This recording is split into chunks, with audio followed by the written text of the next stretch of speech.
ඊතර දෙසැම්බර් කාලය උදා වුණා. වෙනදා වගේම එමලි එයාගේ තාත්තයි බේකරියේ වැඩ කරන්න පටන් ගත්තා. එමලිගේ තාත්තා හරිම ලෝභ මිනිස්සෙක්. ඔහු අසරණ සතෙකුටවත් කන්න ටිකක්වත් දුන්නේ නෑ. මේ එමලි තාත්තා විදිහටම තමයි හැදුනේ. එයාත් හරිම ලෝභී කෙනෙක්. ඩේවිඩ් ඔන්න උදේ පාන්දරම පාන් රොටියක් පුච්චන්න ගත්තා. පිටි අනලා පිටි මෝලිය හදලා ගිනි උදුනට දැම්මා. මේ පාන් රොටි වලට මෙයාලා ලාභ අමුද්‍රව්‍ය තමයි දැම්මේ. අඩු පිළිවෙන් වැඩි ලාභයක් ගන්න තමයි මේ දෙන්නගේ අරමුණ. හැමදාම හවස මේ ඩේවිඩ් හරිම මසුරුකමින් හරිම ආසාවෙන් සල්ලි ගණන් කරනවා.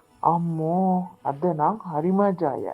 මේ පාන් රොටි රසින්දා මේ කඩේට පාරිභෝගිකයන්ගෙන් නම් අඩුවක් උනේ නැහැ. තාත්තේ අදත් අපිට හරිම වාසි නේද? ඔව් මයි දුවේ. තව අපි ආදායම වැඩි කරගමු. එතකොට අපිට තව ලොකු බේකරියක් දාන්න පුළුවන්නේ. ඊළඟ දවසේ එමලි තනියම බේකරියේ වැඩ කරමින් හිටියා.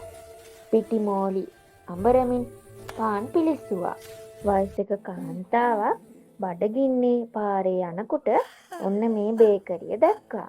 මේ බේකරියට ගිහිල්ලා කන්න දෙයක් ඉල්ල ගන්න ඕන. මට හරිම බඩගින්නේ. වයසක කාන්තාව බේකරිය ඇතුළට ආවා. දුවේ මට පොඩි පිටි මෝලියකින් රොටියක් පුච්චලා දෙනවද? හැබැයි මන් ළඟ සල්ලි නම් නැහැ. මේ මොන කරදරයක්ද? අපිට තමයි පාඩු වෙන්නේ. ඒත් මේ මහලු කාන්තාව එතනින් එළියට ගියේ නම් නැහැ. ගොඩක් වෙලා මේ බේකරියට වෙලා පාන් රොටි ඉල්ලමින් සිටියා. ඒ නිසාම එමලි තරහෙන් චූටි පිටි මෝලියක් අරගෙන ගිනි උදුනට දැම්මා. පුදුම කරදරයක් මේ වයසක කාන්තාවගෙන්. ඉක්මනට මේ පාන් රොටිය දීලා යවන්න ඕන. නැත්තම් කඩේට එන කට්ටිය මොනවා හිතයිද මන්දා. එයාලත් ණයට ඉල්ලන්න පටන් ගනී. ඔහොම පාන් රොටිය පිච්චෙන්න ගත්තා. ටික වෙලාවකින් මේ පාන් රොටිය එම්ලි ගිනි උදුරෙන් එළියට ගත්තා. අනේ දෙයියනේ මේ පාන් රොටිය ලොකු. මම දැම්මේ චූටි පිටි මෝලියක් නේ. මේක මෙච්චර ලොකු උනේ කොහමද? මගේ වාසනාවට වෙන්නේ නැති. දැන් නම් කොහොමඩවත් මේක වයසක කාන්තාවට නම් දෙන්න බෑ. මම මේක තියාගන්නවා. එහෙම කියලා එම්ලි කූඩයක මේ පාන් රොටිය හංගගත්තා. ආච්චි අම්මේ මාර වැඩක් නේ උනේ. අපි දාපු චූටි පිටි මෝලිය ගින්නට වැටිලා පිච්චිලා ගියානේ. මට දැන් දෙන්න විදිහක් නැහැ. අනේ දුවේ මම ගොඩක් බඩගින්නේ ඉන්නේ. තව එක පිටි මෝලියක් පුච්චලා බලමුකෝ. එම්ලි හරිම තරහින් කලින් දාපු පිටි මෝලියටත් වඩා චූටි පිටි මෝලියක් අරගෙන ගිනි උදුනට දැම්මා. පාන් රොටිය පිච්චුණා. එම්ලි පාන් රොටිය ගිනි උදුනෙන් එළියට ගත්තා.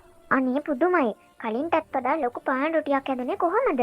මේක නම් හිතා ගන්න බෑ. මේක නම් කොහොමත් අර ආච්චි අම්මට දෙන්න බෑ. මම මේකත් හංග ගන්න ඕන. ඔන්න එම්ලි මේ පාන් රොටිය හංග ගන්න යනකොටම මේ ආච්චි අම්මා ඒක දැක්කා. දුවේ මොනවද ඔය හංගන්නේ? ඔය මගේ පාන් රොටිය නේද? නැහැ ආච්චි අම්මේ. මේක ඔයාගේ පාන් රොටිය නෙමෙයි. ඔයාගේ පාන් රොටිය ආයෙ ගින්නට වැටිලා පිච්චුණා. මොන කරදරයක්ද මේක? දැන් හොඳට මට කරදර කරා. දැන් මෙතනින් යන්න ආච්චි අම්මේ. එම්ලි හයියෙන් කෑ ගහලා මේ ආච්චි අම්මට බැන්නා. එකපාරට මේ ආච්චි අම්මා සුරංගනාවියක් බවට පත් වුණා.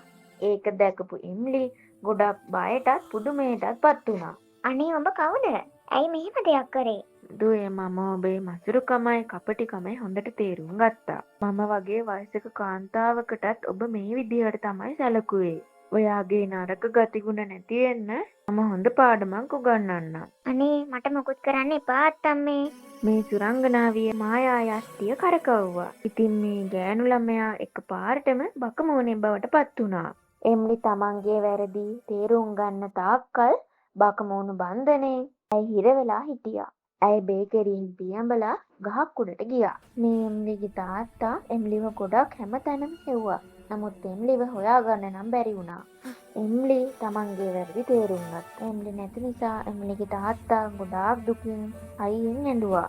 මේ හැම දෙයක්ම සුරංගනාවිය බලාගෙන තමයි සිටියේ. එම්ලි තමන්ගේ වැරදි තේරුම් ගත්ත නිසා ඩේවිඩ්ගේ වේදනාව නිසා මේ සුරංගනාවී ඇයව බකමූණු බන්ධනයෙන් නිදහස් කළා. එම්ලි අඬ බේකරියට දුවගෙන ආවා. තාත්තටත් හරිම සතුටුයි එම්ලිව දැකලා. දෙන්නම බදාගෙන ඇඬුවා. එදා පස්සේ එම්ලි ඩේවිඩුයි හරිම සාධාරණ විදිහට ජීවත් වුණා. ඉතින් කතාව ඉවරයි යාළුවනේ. අපේ කතාව ලස්සනයි නම් කමෙන්ට් එකක් දාලා සබ්ස්ක්‍රයිබ් කරන්න.